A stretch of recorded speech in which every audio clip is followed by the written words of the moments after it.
അയ്യപ്പ ഭഗവാനെ സ്ത്രീ വിരോധിയാക്കി മാറ്റുന്ന കുറേ സംഭവങ്ങൾ.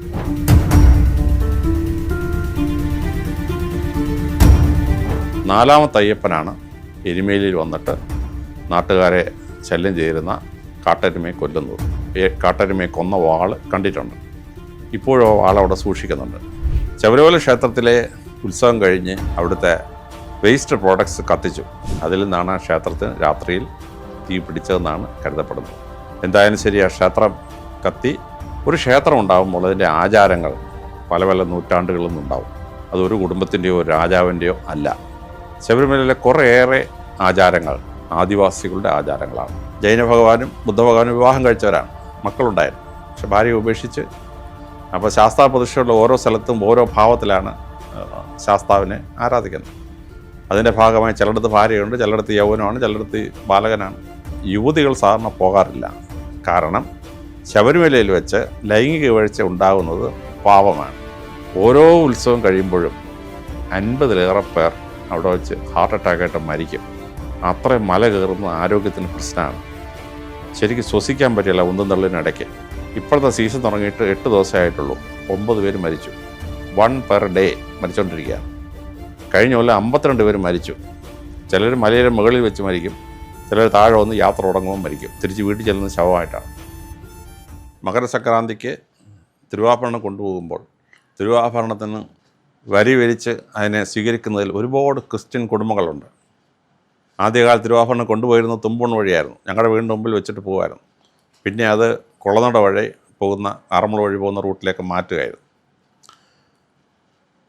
ഇത് ക്രിസ്ത്യാനികൾക്ക് ആ ക്ഷേത്രത്തോടുള്ള വലിയ ബന്ധമാണ്. മുസ്ലിങ്ങൾക്ക് ബാബറിലൂടെ ശബരിമല ക്ഷേത്രവുമായിട്ട് ബന്ധമുണ്ട്. അവിടുത്തെ ആദിവാസികൾക്ക് ആ ക്ഷേത്രവുമായി ബന്ധമുണ്ട്. ഇങ്ങനെ പോകുന്ന സമയത്ത് അപ്പോഴത്തേക്കും ആ ക്ഷേത്രം 1 ലക്ഷത്തോളം പേര് വരുന്നൊരു ക്ഷേത്രമായി മാറി. അങ്ങനെ ഇരിക്കുമ്പോഴാണ് 1952 അടുത്ത തീവെപ്പുണ്ടാകും. ഈ തീവെപ്പ് ക്രിസ്ത്യാനികൾ ഉണ്ടാക്കിയതാണെന്ന് പറഞ്ഞ് വലിയ ആരോപണങ്ങളൊക്കെ നടക്കുന്നുണ്ട്. പക്ഷേ മിന്നൽ പരമേശ്വരൻ അന്വേഷിച്ചപ്പോഴോ അത് IG റിപ്പോർട്ട് കൊടുത്തപ്പോഴോ ഒരു ക്രിസ്ത്യാനി അതിനകത്ത് ഉൾക്കൊള്ളിച്ചിട്ടില്ല പ്രതിയായിട്ട്. അതൊരാരോപണമായി ഇപ്പോഴും നിൽക്കുന്നു. ശബരിമല ക്ഷേത്രത്തിലെ ഉത്സവം കഴിഞ്ഞ് അവിടുത്തെ വേസ്റ്റ് പ്രോഡക്ട്സ് കത്തിച്ചു. അതിൽ നിന്നാണ് ആ ക്ഷേത്രത്തിന് രാത്രിയിൽ തീ പിടിച്ചതെന്നാണ് കരുതപ്പെടുന്നത്. എന്തായാലും ശരി, ആ ക്ഷേത്രം കത്തി. അത് കഴിഞ്ഞ് ആണ് രൂപാന്തരം ഉണ്ടാകുന്നത്. 1902 ക്ഷേത്രം കത്തിക്കഴിഞ്ഞപ്പോൾ തിരുവിതാംകൂർ രാജാവ് താഴമൺ തന്ത്രിമാരെ ശബരിമലയിലെ തന്ത്രിമാരാക്കി മാറ്റി. താഴമൺ തന്ത്രി കുടുംബത്തിൻ്റെ മൂലകുടുംബം ഞാൻ ജനിച്ചുള്ളത് തുമ്പോണെന്നുള്ളതാണ്. തുമ്പമണിലാണ് തൃശ്ശൂർ വടക്കുന്നാഥ ക്ഷേത്രത്തിൻ്റെ ഒരു തെക്കൻ മോഡലായി വടക്കുന്നാഥ ക്ഷേത്രം ഉള്ളത്. വടക്കുന്നാഥ ക്ഷേത്രം അത് ചെന്നീർക്കര ശക്തിപുത്രന്മാർ പണിച്ചാണ്. അതിൻ്റെ ഒരു പ്രതിഷ്ഠ ശങ്കരാചാര്യ ചെയ്തെന്നാണ് വിശ്വസിക്കപ്പെടുന്നത്. ആ ക്ഷേത്രം എടപ്പള്ളി തമ്പ്രാക്കന്മാർ ടേക്ക് ഓവർ ചെയ്തു. എന്നിട്ട് ആ എടപ്പള്ളി തമ്പ്രാക്കന്മാർ അവിടെ ചാർജ് ഏൽപ്പിച്ചത് 8 നമ്പൂതിരി കുടുംബങ്ങളെയായിരുന്നു. അതിലൊരു കുടുംബമാണ് ഞാൻ താമസിക്കുന്ന വീട്, പുത്തൻപേട്ടിലെ ശിവമഠം. പക്ഷേ അതിൻ്റെ മെയിൻ കുടുംബം ബലിയാനിക്കൽ എന്ന് പറഞ്ഞ കുടുംബമായിരുന്നു. ആ ബലിയാനിക്കൽ കുടുംബത്തിൻ്റെ ഒരു ബ്രാഞ്ചാണ് താഴമൺ തന്ത്രിമാർ. അവർ 1904 അവിടെ ചുമതല ഏറ്റെടുത്തു. അവർ വളരെ ഭംഗിയായിട്ട് കഴിഞ്ഞ 125 കൊല്ലമായിട്ട് ആ ക്ഷേത്രം കൊണ്ടുപോകുന്നു. ആ ക്ഷേത്രത്തിന് ഇത്രയും പ്രശസ്തി ഉണ്ടാക്കാൻ താഴമൺ തന്ത്രിമാരുടെ പ്രവർത്തനം വളരെ പ്രധാനമാണ്. ആ ക്ഷേത്രത്തെപ്പറ്റി എത്രയോ ഫിലിമും സീരീസൊക്കെ ഇറങ്ങി. അതിലൊക്കെ ആ ക്ഷേത്രത്തിൻ്റെ മഹാത്മ്യം താഴമൺ തന്ത്രി കുടുംബം വളരെ ഭംഗിയായി കൊടുക്കുന്നു. താഴമൺ തന്ത്രി കുടുംബത്തോട് നമ്മളെല്ലാവരും നന്ദിയുള്ളവരായിരിക്കണം. 1952 തീവെപ്പിന് ശേഷം പുനർനിർമ്മിച്ച് കഴിഞ്ഞപ്പോഴാണ് ദേവസ്വം ടേക്ക് ഓവർ ചെയ്യുന്നു. ദേവസ്വം ബോർഡ് ടേക്ക് ഓവർ ചെയ്ത് കഴിഞ്ഞിട്ട് ആ ക്ഷേത്രം വളരെ വിപുലമായി വളരാൻ തുടങ്ങി. അതിൽ നിർണായകമായി പങ്കുവഹിച്ചത് നേരത്തെ പറഞ്ഞ പോലെ VV ഗിരി, കേരള ഗവർണർ, പിന്നെ പ്രസിഡൻ്റായി ലോകം മുഴുവൻ അദ്ദേഹം പ്രശസ്തമാക്കി.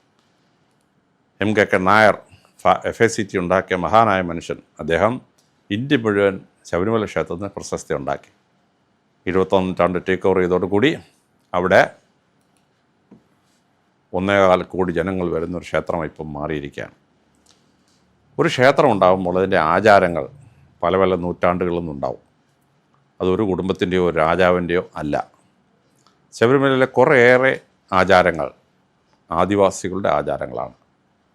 പൊന്നമ്പലമേട്ടിൽ വിളക്ക് കത്തിക്കുന്നതും അവിടെ ശരംകുത്തിയിലെ പരിപാടികളും ദീപം കൊളുത്തിയുള്ള സംഗതികളും എരുമേലി പേട്ടതുള്ളലും ഒക്കെ വളരെ ശ്രദ്ധേയമായിട്ടുള്ള ഭാഗങ്ങളാണ്. ഞാൻ നേരത്തെ അവിടെ 4 അയ്യപ്പന്മാരിൽ 4ാമത്തെ അയ്യപ്പനാണ് എരുമേലിയിൽ വന്നിട്ട് നാട്ടുകാരെ ശല്യം ചെയ്തിരുന്ന കാട്ടെരുമയെ കൊല്ലുന്നത്. ആ കാട്ടെരുമയെ കൊന്ന ശേഷം അദ്ദേഹം ആയുധം കൊണ്ടുപോയി പുത്തൻ വീട്ടിൽ എന്ന് പറയുന്ന കുടുംബത്തിൽ കൊണ്ടുപോയി സൂക്ഷിച്ചു. ഞാൻ ആ പുത്തൻ വീട്ടിൽ പോയി ഈ കാട്ടെരുമയെ കൊന്ന വാള് കണ്ടിട്ടുണ്ട്. ഇപ്പോഴും ആ വാളവിടെ സൂക്ഷിക്കുന്നുണ്ട്. പക്ഷേ ആ കാട്ടെരുമയെ കൊന്നത്, ആ കൊന്ന സ്ഥലമാണ് എരുമേലി. കാട്ടെരുമയെ കൊന്ന എരുമക്കൊല്ലി എരുമേലിയായി. അത് മഹിഷിയെ കൊന്ന കഥയുമായി പുരാണവുമായി ബന്ധപ്പെടുത്തി. അവിടെയാണ് ജീനിയസ് എന്ന് പറയുന്നത്.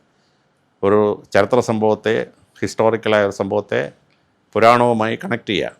എല്ലാ ക്ഷേത്രങ്ങളുടെ ഐതിഹ്യങ്ങൾക്കകത്ത് ശ്രദ്ധേയമായി നമ്മൾ ചെയ്യുന്നൊരു സംഭവമാണ്. നമ്മുടെ ഭാവന വളരെ ഭംഗിയായിട്ട് നടക്കും. ആ വാള് അവിടെ ഇപ്പോഴും ഇരിപ്പുണ്ട്. ഈ 4ാമത്തെ അയ്യപ്പൻ ചീരപ്പഞ്ചരക്കൽ അവിടെ പോയി താമസിക്കുകയും വിദ്യ അഭ്യസിക്കുകയും ചെയ്യുകയും അവിടുന്ന് അവിടുത്തെ പെൺകുട്ടിയുമായി പ്രേമത്തിലാവുകയും ചെയ്യുന്ന സംഭവങ്ങൾ, അത് ചരിത്രപരമായൊരു 12 തലമുറയ്ക്ക് മുമ്പ് നടന്നൊരു സംഭവമാണ്. അതായത് ഏകദേശം ഒരു 350 ഇയേഴ്സ് മാക്സിമം. ഇപ്പോഴവിടെ ചീരപ്പഞ്ചരക്കൽ താമസിക്കുന്ന മൂപ്പൻ പറയും അദ്ദേഹം 12ാം തലമുറയാണെന്ന് പറയും. ഇപ്പോൾ ഒരു തലമുറ 25 വർഷമാണ്. 12 തലമുറ എന്ന് പറഞ്ഞാൽ ഈ 1706 കൊല്ലപ്പെടുന്നതിന് തൊട്ട് മുമ്പുള്ള ഒരു കാലഘട്ടം. അത് ശ്രദ്ധേയമായിട്ട് മനസ്സിലാക്കണം. ആചാരങ്ങളുണ്ടാവും. അപ്പോൾ കുറേ ആചാരങ്ങൾ, ഈ പേട്ടതുള്ളൽ, മകരജ്യോതി കത്തിക്കൽ, ഇതൊക്കെ ആദിവാസികളുടെ ആചാരങ്ങളാണ്. അവരവിടെ 2500 കൊല്ലമായിട്ട് താമസിക്കുകയാണ്. കാലാകാലങ്ങൾ ആചാരങ്ങളുണ്ടായിരുന്നു. കളബ്രർ വന്ന സമയത്ത് ബുദ്ധമതത്തിൻ്റെതായ ആചാരങ്ങൾ കുറേയേറെ അവിടെ ഉണ്ട്. ആചാരങ്ങൾ ഇപ്പോഴും നമ്മൾ അനുവർത്തിക്കുന്നു.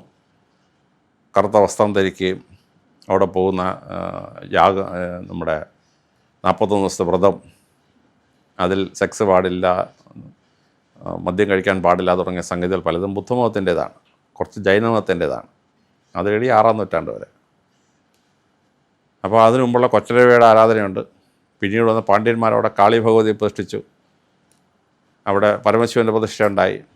അപ്പോൾ അത് ആ കാലഘട്ടത്തിലുണ്ടായി. അതിനുശേഷം വരുന്ന കാലഘട്ടത്തിൽ 12 രാജാക്കന്മാർ വരികയും അവരുടേതായ ആചാരങ്ങൾ കുറച്ചേറെയുണ്ട്. പിന്നെ ബ്രാഹ്മണ പുരോഹിതന്മാർ വന്നപ്പോൾ അവരതിനകത്ത് കുറേയേറെ മാറ്റങ്ങൾ വരുത്തി. ആ മാറ്റങ്ങൾ കുറേയുണ്ട്. അപ്പോൾ ശബരിമലയിലെ മുഴുവൻ ആചാരങ്ങളും ഒരു രാജവംശത്തിൻ്റെ കാലത്തോ ഒരു രാജാവിൻ്റെ കാലത്തോ ഉണ്ടായിട്ടുള്ളതല്ല. 2500 കൊല്ലം കൊണ്ടുണ്ടായിട്ടുള്ളതാണ്. ഓരോ ആചാരത്തിനും അതിൻ്റേതായ മഹത്വമുണ്ട്. ഒരു മതം ഉണ്ടായി വരുന്ന ദേശത്ത് അവിടെ കിട്ടുന്ന സാധനങ്ങൾ കൊണ്ട് അവരൊരു ആചാരം ഉണ്ടാക്കും. ആചാരം അതിൽ തന്നെ മഹത്തരമാണ്. അയ്യപ്പ ഭഗവാനെ സ്ത്രീ വിരോധിയാക്കി മാറ്റുന്ന കുറേ സംഭവങ്ങൾ, അത് നമ്മൾ ശരിയായ അർത്ഥത്തിൽ മനസ്സിലാക്കണം. ജൈന ഭഗവാനും ബുദ്ധ ഭഗവാനും വിവാഹം കഴിച്ചവരാണ്, മക്കളുണ്ടായിരുന്നു. പക്ഷെ ഭാര്യയെ ഉപേക്ഷിച്ച് അവർ രണ്ടുപേരും സന്യാസത്തിലേക്ക് പോയി. അച്ചൻകോവിലിലെ അയ്യപ്പസ്വാമിക്ക് പൂർണ്ണ പുഷ്കല എന്ന 2 ഭാര്യമാരുണ്ട്. ശാസ്താവിന് പ്രഭ എന്നൊരു ഭാര്യയുണ്ട്, സാത്വികൻ എന്നൊരു മകനുണ്ട്. ജാതക കഥകളിൽ ബുദ്ധഭഗവാന് 24 കഥകൾ 24 ഫോമാണ്. അപ്പോൾ ശാസ്താ പ്രതിഷ്ഠയുള്ള ഓരോ സ്ഥലത്തും ഓരോ ഭാവത്തിലാണ് ശാസ്താവിനെ ആരാധിക്കുന്നത്. അതിൻ്റെ ഭാഗമായി ചിലയിടത്ത് ഭാര്യയുണ്ട്, ചിലയിടത്ത് യൗവനമാണ്, ചിലയിടത്ത് ബാലകനാണ്. അത് ആ വിശ്വാസത്തിൻ്റെ ഒരു ഭാഗം, അതൊരു മഹത്വമാണ്. മഹത്വമായ സംഗതികൾ മനസ്സിലാക്കണം. പക്ഷേ വാർഡൻ കോർണർ വളരെ ഭംഗിയായി 1816 രേഖപ്പെടുത്തിയിട്ടുണ്ട്. അവിടെ സ്ത്രീകൾ സാധാരണ, യുവതികൾ സാധാരണ പോകാറില്ല. കാരണം ശബരിമലയിൽ വെച്ച് ലൈംഗിക വീഴ്ച ഉണ്ടാകുന്നത് പാപമാണ്. അതുകൊണ്ടാണ് സ്ത്രീകൾ അവിടെ പോകാത്തതെന്ന് വാർഡൻ കോർണർ രേഖപ്പെടുത്തിയിട്ടുണ്ട്. അതൊരാചാരമാണ്. ആചാരത്തിൽ ഓരോ മലയാളിയും ശബരിമലയെ മനസ്സിലാക്കേണ്ടത് കേരളത്തിൻ്റെ അഭിമാനമാണ്, ഹിന്ദുക്കളുടെ അഭിമാനമാണ്. ഇന്ന് കേരളം എന്ന് കേട്ടാൽ ലോകത്തിൽ ഏത് ഭൂഖണ്ഡത്തിൽ ചെന്നാലും ആദ്യം അവർ ഓർക്കുന്നത് 2 ക്ഷേത്രങ്ങളാണ്, അല്ലെങ്കിൽ 3 ക്ഷേത്രം. ഒന്ന് ശബരിമല, ഒന്ന് ഗുരുവായൂർ, ഒന്ന് പത്മനാഭസ്വാമി ക്ഷേത്രം. ഈ 3 ക്ഷേത്രങ്ങളും കേരളത്തിൻ്റെ അഭിമാനങ്ങളാണ്. ഞാൻ 3 കൊല്ലം ശബരിമല ഡ്യൂട്ടി ചെയ്തു. ആ 3 കൊല്ലവും എൻ്റെ ജീവിതത്തിലെ വളരെ അവിസ്മരണീയമായ അനുഭവമാണ് ശബരിമല ഡ്യൂട്ടി ചെയ്യുക. പക്ഷേ ഇന്ന് ശബരിമല വരുന്ന ഭക്തന്മാരെ ഉപദ്രവിക്കുന്നൊരു സ്ഥലമായി മാറിയിരിക്കുകയാണ്. ഭക്തന്മാർക്ക് മല കയറാൻ സൗകര്യമില്ല. 8-10 മണിക്കൂർ അവർ നിൽക്കുകയാണ്. നല്ല ആരോഗ്യമുള്ള മനുഷ്യന് 10 മണിക്കൂർ നിൽക്കാൻ പറ്റുമായിരിക്കും. എല്ലാ ഭക്തനും 10 മണിക്കൂർ നിൽക്കാൻ പറ്റുമോ? നിൽക്കാൻ പറ്റുകയില്ല. ആഹാരം കഴിക്കാൻ സ്ഥലമില്ല, ശൗചാലയത്തിൽ പോകാൻ സ്ഥലമില്ല. ഓരോ ഉത്സവം കഴിയുമ്പോഴും 50-ലേറെ പേർ അവിടെ വെച്ച് ഹാർട്ട് അറ്റാക്കായിട്ട് മരിക്കും. അത്രയും മല കയറുന്ന ആരോഗ്യത്തിന് പ്രശ്നമാണ്. ശരിക്കും ശ്വസിക്കാൻ പറ്റില്ല ഉന്തും തള്ളിനിടയ്ക്ക്. ഇപ്പോഴത്തെ സീസൺ തുടങ്ങിയിട്ട് 8 ദിവസമേ ആയിട്ടുള്ളൂ. 9 പേര് മരിച്ചു. 1 പെർ ഡേ മരിച്ചുകൊണ്ടിരിക്കുകയാണ്. കഴിഞ്ഞ കൊല്ലം 52 പേര് മരിച്ചു. ചിലർ മലയുടെ മുകളിൽ വെച്ച് മരിക്കും, ചിലർ താഴെ വന്ന് യാത്ര തുടങ്ങുമ്പോൾ മരിക്കും. തിരിച്ച് വീട്ടിൽ ചെല്ലുന്ന ശവമായിട്ടാണ്. ഒരു സ്ഥലത്ത് വരുന്ന ഭക്തരുടെ എണ്ണം അനുസരിച്ച് അവിടെ സൗകര്യങ്ങൾ ഉണ്ടാക്കണം. അത് ആ ക്ഷേത്രത്തിൻ്റെ ഭാരവാഹികൾ ചെയ്യേണ്ട ഒരു വലിയ കാര്യമാണ്. ശബരിമലയെ സംബന്ധിച്ചിടത്തോളം ക്ഷേത്രം മാത്രം വിചാരിച്ചാൽ പറ്റില്ല. ദേവസ്വം ബോർഡ് വിചാരിക്കണം, ഗവൺമെൻറ് വിചാരിക്കണം, കേന്ദ്ര ഗവൺമെൻറ് വിചാരിക്കണം. അപ്പോൾ ഏറ്റവും ആദ്യമായ ക്ഷേത്രത്തിൽ ആളുകൾ വരാൻ പറ്റണം. എല്ലാവരും കാറിലും ജീപ്പിലും വരാൻ പറ്റിയില്ല. അപ്പോഴെന്ത് പറ്റും?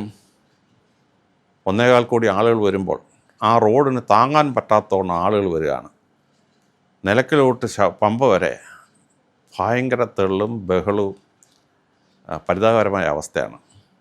ആ റോഡ് 2 വേ ട്രാഫിക് ആക്കണം. അതിനൊരു 10-25 ഏക്കർ സ്ഥലം അധികം തന്നെങ്കിലേ ആ റോഡിന് വീതി കൂട്ടാൻ പറ്റുള്ളൂ.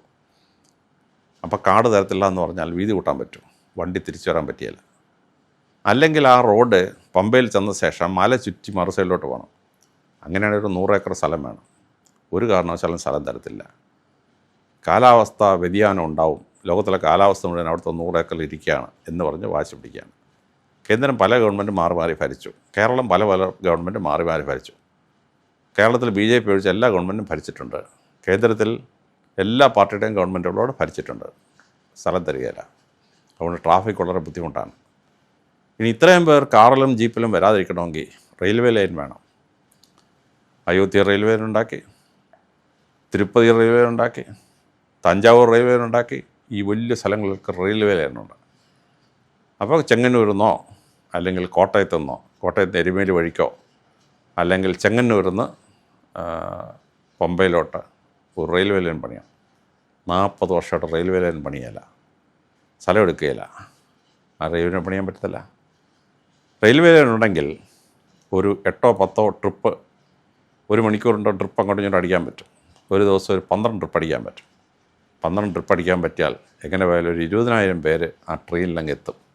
20,000 പേര് കാറിലും ജീപ്പിലും വരാതിരുന്നാൽ അല്ലെങ്കിൽ ബസ്സിലും വരാതിരുന്നാൽ ഒരു 10-300 വണ്ടിയുടെ തള്ള് ആ റോഡിൽ നിന്ന് കുറയ്ക്കാൻ പറ്റും. ആ റെയിൽവേ ലൈൻ പണിയണം. ഇനി വലിയ പണക്കാരായ ആളുകൾക്ക് അല്ലെങ്കിൽ പ്രായമുള്ള ആളുകൾക്ക് ദിവസങ്ങളോളമുള്ള കാർ യാത്ര വളരെ ബുദ്ധിമുട്ടാണ്. അതുകൊണ്ട് അവർക്ക് വരാൻ പറ്റുന്നില്ല. അപ്പോൾ ഒരു എയർപോർട്ട് പണിയാണ്. ആറന്മുള എയർപോർട്ട് ഉണ്ടാക്കാൻ തുടങ്ങി. ഭയങ്കര പോലെ അമ്പലത്തിൻ്റെ കൊടിമരത്തിൽ വിമാനം ഇടിക്കും എന്നാണ് പറയുന്നത്. ശംഖുമുഖം ഒരു 4 ക്ഷേത്രമുള്ള സ്ഥലമാണ്. അവിടെ ഒരു വിമാനത്താവളം എത്രയോ വർഷമായിട്ട് പ്രവർത്തിക്കുന്നു. ഏതെങ്കിലും കൊടിമരത്തിന് ഇടിച്ചിട്ടുണ്ടോ ഇതുവരെ? ഇന്ത്യയിൽ 90 ലക്ഷം ക്ഷേത്രമുണ്ട്. 80 എയർപോർട്ടിൽ എത്ര എയർപോർട്ട് അമ്പലത്തിനടുത്താണ്? ഏതെങ്കിലും ക്ഷേത്രത്തിന് കൊടിമരത്തിൽ അടിച്ചിട്ടുണ്ടോ? ഇല്ല. അപ്പോൾ ജനങ്ങളെ ഇളക്കി വിട്ടൊരു പ്രകടനം നടത്തി. ആ എയർപോർട്ട് നിന്നുപോയി. കോന്നിയിൽ എയർപോർട്ടൊന്നും നോക്കി പറ്റിയില്ല. കഴിഞ്ഞ 10-30 കൊല്ലമായിട്ട് എയർപോർട്ട് ഉണ്ടാക്കാൻ പറ്റുന്നില്ല. ഒരു എയർപോർട്ട് ഉണ്ടായിക്കഴിഞ്ഞാൽ നല്ല പണക്കാരായ ആൾക്കാർ എയർപോർട്ടിൽ ലാൻഡ് ചെയ്തിട്ട് അവിടെ നിന്നൊരു ചെറിയ ട്രിപ്പ് ശബരിമലയിലോട്ട് പോയി കഴിഞ്ഞാൽ അവിടെ ക്ഷേത്രത്തിന് വലിയ പുരോഗതി ഉണ്ടാവും. പാവപ്പെട്ട ഭക്തർക്കിടുന്ന പൈസയും പണക്കാരനോട് ഇടാൻ പോകുന്ന പൈസയും തമ്മിൽ യാതൊരു ബന്ധവുമില്ല. വലിയ രീതിയിലവിടെ പുരോഗതി ഉണ്ടാവും. പിന്നെ വലിയ ജനക്കൂട്ടം വരുന്ന സ്ഥലത്ത് ഒരു ഹെലിപ്പാഡ് വേണം. ഇന്ത്യയിലെ പ്രസിദ്ധമായ ക്ഷേത്രങ്ങളുടെ അടുത്തൊക്കെ ഹെലിപ്പാഡുണ്ട്. ഗുരുവായൂരിനടുത്ത് ഹെലിപ്പാഡുണ്ട്, തഞ്ചാവൂർ ക്ഷേത്രത്തിൻ്റെ അടുത്ത് ഹെലിപ്പാഡുണ്ട്. പ്രസിദ്ധമായ ക്ഷേത്രങ്ങളുടെ അടുത്തൊക്കെ ഇറങ്ങാൻ പറ്റും. ശബരിമല ഇന്ദിരാഗാന്ധി ഇറങ്ങാൻ തീരുമാനിച്ചു, സമ്മതിച്ചില്ല. ഇന്ദിരാഗാന്ധിക്ക് ശബരിമല വിസിറ്റ് ചെയ്യാൻ പറ്റിയില്ല. ഇപ്പോഴത്തെ പ്രസിഡന്റ് വന്നു, രാഷ്ട്രപതി ഭവനാണ് അറേഞ്ച്മെൻ്റ് എല്ലാം ചെയ്യുന്നത്. പക്ഷേ ഒരു ഹെലിപ്പാഡ് പണിയാൻ സമ്മതിച്ചില്ല. ടെമ്പററി ഹെലിപ്പാഡ് ഉണ്ടാക്കി, അവിടെ വീല് താന്നുപോയി. ലോകം മുഴുവൻ ശബരിമലയ്ക്ക് വലിയൊരു കുപ്രസിദ്ധി ഉണ്ടായി. ഇങ്ങനെ കുപ്രസിദ്ധി ഉണ്ടായാൽ പണക്കാരായ നല്ല സ്ഥാനത്തിരിക്കുന്ന ആരെങ്കിലും അവിടെ വരുമോ? വരത്തില്ല. അങ്ങനെയുള്ള ഭക്തന്മാരെ വരുന്നത് തടഞ്ഞു. ഇനി ഭക്തൻ അവിടെ വന്നാൽ എല്ലാവരും ഈ 1001 അടി കയറണമെന്ന് ചോദിച്ചാൽ പറ്റുമോ? തന്നെയല്ല, ആ റോഡ് സ്റ്റെപ്പില്ല. ആ റോഡ് മഴ പെയ്ത് കഴിഞ്ഞാൽ ചെളിയും ബഹളമാണ്. എല്ലാ ഭക്തർക്കും അങ്ങനെ സ്ഥലത്ത് കയറാൻ പറ്റുമോ? ആ പോകുന്ന വഴിക്ക് ഒരുപാട് പേർ മറിഞ്ഞു വീഴുക, പരുക്ക് പറ്റുക, ഇങ്ങനെയൊക്കെ സംഭവിച്ചുകൊണ്ടിരിക്കുകയാണ്. അപ്പോഴവിടെ ഒരു റോപ്പ് വേ പണിയാണ്. ചടയമംഗലത്ത് ജടായുമംഗലത്തിനവിടെ റോപ്പ് വേ ഉണ്ട്. 1001 അടി റോപ്പ് വേ ആണ്. 300 രൂപ എടുത്താൽ മതി മേളിച്ചൽ. അപ്പോൾ സായിമാർ വരും. ന്യൂയോർക്കിലെ സ്റ്റാച്യു ഓഫ് ലിബർട്ടിക്ക് 600 അടി പൊക്കമാണ്. അതിന് 2 ഇരട്ടിയുള്ള റോപ്പ് വേ. ഭയങ്കര സന്തോഷം. അതുപോലെ റോപ്പ് വേ ശബരിമല പണിഞ്ഞാൽ ഈ ട്രോളി കയറി കഷ്ടപ്പെടുകയും മനുഷ്യൻ്റെ കഷ്ടപ്പാടം ഒഴിവാകും. അവൻ 10 മണിക്കൂറോടെ ക്യൂ കയറി നിൽക്കണോ? ട്രോളി കയറി കഴിഞ്ഞാൽ 5 മിനിറ്റ് ഉണ്ടെങ്കിൽ മേളിൽ ചെല്ലതല്ലേ, തിരിച്ചിറങ്ങാൻ അതുപോലെ ഇറങ്ങിക്കൂടെ? അപ്പോൾ ആളുകൾക്ക് വലിയ അളവിൽ കയറാനും ഇറങ്ങാനും പ്രാർത്ഥിക്കാനും അത് വലിയൊരു സഹായകരമായ മെറ്റീരിയലായി മാറും. ആ റോപ്പ് വേ പണിയണം. പിന്നെ സ്ത്രീകളുടെ പ്രവേശനം തടയുക. സ്ത്രീകൾ ശബരിമല ചവിട്ടുന്നതാണ് പ്രശ്നമെങ്കിൽ സ്ത്രീകൾ റോപ്പ് വേ കയറി ആ റോപ്പ് വേ മുകളിലെത്തുമ്പം താഴെ ഇറങ്ങണ്ട, അവിടെ നിന്നൊന്നും തൊഴുതിട്ട് അവർക്ക് പോകുന്നൂടെ? അപ്പോൾ റോപ്പ് വേയിൽ കയറി തൊഴുതിട്ട് വരാമെന്ന് പറഞ്ഞു കഴിഞ്ഞാൽ ശബരിമല കാലുകുത്തിയാലല്ല അശുദ്ധിയുള്ളൂ. അയ്യപ്പനെ കാലുകുത്തണ്ട, പതിനെട്ടാമ്പടി കയറിയാലല്ല അശുദ്ധിയുള്ളൂ. പതിനെട്ടാമ്പടി കയറണ്ട, റോപ്പ് വേയിൽ തന്നെ ഇരുന്നുകൊണ്ട് അവർക്ക് തൊഴുതിട്ടിഞ്ഞ് പോരാമല്ലോ. അങ്ങനെ ആ സ്ത്രീകൾ ഉൾപ്പെടെ റോപ്പ് വേയിൽ കയറാൻ തുടങ്ങിയാൽ സ്ത്രീകളും കുട്ടികളും ഉൾപ്പെടെ റോപ്പ് വേയിലൂടെ കയറും, വാർദ്ധക്യത്തുള്ള റോപ്പ് വേയിലൂടെ കയറും, അവർ പാത്ത് തിരിച്ചു വരും. ശബരിമലയ്ക്ക് വൻതോതിൽ പ്രശസ്തി കിട്ടും, ഇഷ്ടം പോലെ പൈസ ഉണ്ടാവും. അങ്ങനെ ചെറുപ്പത്തിൽ അവിടെ കയറുന്ന കുട്ടികൾ കുറച്ച് കഴിയുമ്പം യൗവനത്തിലെത്തുമ്പം അവർ ശബരിമല കയറി വന്നിട്ട് അവിടെ പ്രാർത്ഥിക്കും. ഇനി ഇന്ത്യയിലെ പല ക്ഷേത്രവും ഒരാഴ്ച തുറക്കുന്ന ക്ഷേത്രം ഉണ്ടായിരുന്നു, 3 ആഴ്ച തുറക്കുന്ന ക്ഷേത്രം ഉണ്ടായിരുന്നു. ജനക്കൂട്ടം കൂടിക്കഴിഞ്ഞപ്പോൾ അവർ എല്ലാ ദിവസവും ആക്കി. ശബരിമല പോയിട്ട് 5 ദിവസം ഉണ്ടായിരുന്നുള്ളൂ, പിന്നെ ഇത് 7 ദിവസമാക്കി. 20-ാം നൂറ്റാണ്ടെത്തിയപ്പോൾ അത് 56 ദിവസമാക്കി. 21-ാം നൂറ്റാണ്ടെത്തിയപ്പോൾ നമ്മളത് എല്ലാ മാസവും 1-ാം തീയതി തൊട്ട് 5 ദിവസം കൂടെ ആക്കി. ഇപ്പം ഏകദേശം 100 ദിവസത്തോളം ഭക്തന്മാർക്ക് അവിടെ കയറാം. 3 കോടി ആളുകൾക്കൂടെ വരണം. ഇപ്പോൾ 1.25 കോടി കഷ്ടപ്പെട്ട് കയറുന്നുണ്ട്. പക്ഷേ 365 ദിവസവും തുറന്നു കൊടുത്താൽ അത് ഈ 3 കോടി ആളുകൾക്കും വരാൻ പറ്റും. ഒരു ഭഗവാനും എന്നെ കാണാൻ ആൾ വരണ്ടെന്ന് പറയില്ല. അയ്യപ്പ ഭഗവാൻ ഒരിക്കലും പറയില്ല. മറ്റ് ദൈവങ്ങളിൽ നിന്ന് വ്യത്യസ്തമായി അവിടുത്തെ സാധാരണ ജനങ്ങളെ ഇടപഴകി ജീവിച്ച ഒരു അയ്യപ്പ ഭഗവാന് ഭക്തർ വരണ്ടെന്ന് പറയുമോ? വരണമെന്ന് പറയില്ല. അതുകൊണ്ട് ഒരു ദൈവപ്രശ്നം ഭഗവാനോട് ചോദിക്കുക, ഭഗവാനെ എല്ലാ ദിവസവും വന്നോട്ടെന്ന് ചോദിച്ചാൽ ആ ദൈവപ്രശ്നം തെളിയും എല്ലാ ദിവസവും വന്നോളാൻ. അങ്ങനെ 360 ദിവസവും വരാൻ സമ്മതിച്ചാൽ ഭക്തർക്ക് സ്വസ്ഥമായിട്ട് അവിടെ കയറാൻ പറ്റും. ശബരിമല ലോകപ്രസിദ്ധമാവും. ഇപ്പോഴത്തെ 1.25 കോടിക്ക് പകരം 3 കോടി ആളുകളിലോട്ട് കയറും. ഒരു വർഷം 1000 കോടിയിലേറെ വരുമാനമുള്ള വളരെ വലിയൊരു ക്ഷേത്ര സമുച്ചയമായിട്ടത് മാറും. ആ രീതിയിൽ അത് രൂപാന്തരപ്പെടുത്തണം. ദയവ് ചെയ്ത് രാഷ്ട്രീയം അവിടെ കളിക്കരുത്. ശബരിമല രാഷ്ട്രീയം കളിക്കാനുള്ള സ്ഥലമല്ല, അതൊരു ഈശ്വര സാന്നിധ്യമുള്ള സ്ഥലമാണ്. മഹാനായ ഒരു സങ്കല്പം, നമ്മുടെ എല്ലാം ഹൃദയം തട്ടിയ അയ്യപ്പ ഭഗവാൻ സങ്കല്പം. അവിടെ വളരെ ഭംഗിയായിട്ടത് ഡെവലപ്പ് ചെയ്യാനായിട്ട് സംഭവം ഉണ്ടാവണം. 5-ാം നൂറ്റാണ്ട് തൊട്ട് 14-ാം നൂറ്റാണ്ട് വരെ കേരളത്തിൻ്റെ സാംസ്കാരികമായ വലിയ ഉന്നതിയിലെത്തിയ കോടിക്കണക്കിന് ആളുകൾ താമസിച്ച ഒരു ജനസമൂഹം, കച്ചവടത്തിലും മറ്റു രീതിയിലും കോട്ടകളും കൊട്ടാരങ്ങളും ക്ഷേത്രങ്ങളും വെച്ച വലിയൊരു ജനസമൂഹം. 400 കൊല്ലം അത് താമസമൊക്കെ യുദ്ധങ്ങളെല്ലാം കഴിഞ്ഞ് ജനം ഓടിപ്പോയി, അവിടെ കാടായി മാറിപ്പോയി. പക്ഷെ വീണ്ടും അത് വലിയൊരു ദേശസ്ഥിതിയായിട്ട് മാറണം. മഹാഭാരതത്തിൽ പറയും, 1000 ആണ്ട് നാട് 1000 ആണ്ട് കാടെന്ന്. കാടും നാടും അങ്ങോട്ട് ഞാൻ മാറിക്കൊണ്ടിരിക്കും. ഇടക്കാലത്ത് ശബരിമല കാടായിപ്പോയി. അതിനെ വലിയൊരു നാടാക്കി മാറ്റി ഡെവലപ്പ് ചെയ്യാനായിട്ട് പറ്റിയിരിക്കണം. അവിടുത്തെ ഒരു മരവും വെട്ടണ്ട. മരം വെട്ടാതെ തന്നെ അവിടെ നമുക്ക് ഡെവലപ്പ് ചെയ്യാൻ പറ്റും. വെട്ടുന്ന വനങ്ങളുടെ 3 ഇരട്ടി പ്ലാന്റേഷൻ കോർപ്പറേഷനിൽ എവിടെയെങ്കിലും നമുക്ക് വെച്ചുപിടിപ്പിക്കാൻ പറ്റും. ഓരോ വീടിൻ്റെ മുറ്റത്തോരൊന്നും വെച്ചുപിടിപ്പിക്കാൻ പറ്റും. അതുകൊണ്ട് ശബരിമലയുടെ വലിയ വികസനത്തിന് വേണ്ടി നമ്മളൊരു കർമ്മപദ്ധതി ഉണ്ടാക്കി ഒരു 30 വർഷം കൊണ്ടെങ്കിലും അത് നേടിയെടുക്കാൻ പറ്റിയിരിക്കണം. ഞാൻ ശബരിമല അയ്യപ്പനെ പറ്റി ഒരുപാട് പഠിക്കുകയും ശബരിമല അയ്യപ്പനെ പറ്റിയുള്ള 100 പുസ്തകങ്ങൾ ശേഖരിക്കുകയും പഠിക്കുകയും ചെയ്തു. പഠിക്കും തോറും ശബരിമല അയ്യപ്പനും ആ വിശ്വാസവും നമ്മളെ അമ്പരപ്പിക്കുന്നൊരു വിശ്വാസം തന്നെയാണ്. ആ വിശ്വാസത്തിൽ ഉറച്ച് ആചാരങ്ങളെ ബഹുമാനിച്ച് അവിടെ അശുദ്ധി ഉണ്ടാക്കാതെ കേരളത്തിൻ്റെ അഭിമാനമായ ക്ഷേത്രം, ലോകപ്രസിദ്ധമായ ക്ഷേത്രം, എല്ലാ ഭക്തജനങ്ങൾക്കും വരാനും പ്രാർത്ഥിക്കാനും കഴിവുള്ള ഒരു വലിയ ക്ഷേത്രമായി വികസിപ്പിക്കാൻ എല്ലാവരും സഹായിക്കണം. അതിന് ചരിത്രപരമായ എൻ്റെ അർത്ഥം എന്താണെന്ന് ഞാൻ വ്യാഖ്യാനിച്ചെന്ന് മാത്രമേ ഉള്ളൂ. നിങ്ങൾക്ക് എതിർപ്പുണ്ടാവാൻ ചില സമയത്ത്. അത് ചരിത്രപരമായി ചരിത്രത്തിലെ ശബരിമല നമുക്ക് മനസ്സിലാക്കണം. ശബരിമല അമ്പലത്തിൻ്റെ രൂപഭാവങ്ങൾ നമ്മൾ മനസ്സിലാക്കണം. ഇപ്പോൾ അതെന്താണെന്ന് മനസ്സിലാക്കണം. എല്ലാവരും ഒത്തുചേർന്ന് ശബരിമലയുടെ പ്രശസ്തിയും കോടിക്കണക്കാളുകൾ വരാനുള്ള ക്ഷേത്രമാക്കാനുള്ള സൗകര്യങ്ങൾ ഉണ്ടാക്കാൻ കാരണഭൂതമാവട്ടെ എന്ന് പ്രാർത്ഥിക്കുന്നു. എല്ലാവർക്കും മംഗളങ്ങൾ നേരുന്നു. അയ്യപ്പ ഭഗവാന്റെ മുമ്പിൽ ഞാൻ നമിക്കുന്നു. എല്ലാവർക്കും ക്ഷേമം ആശംസിക്കുന്നു. നമസ്കാരം.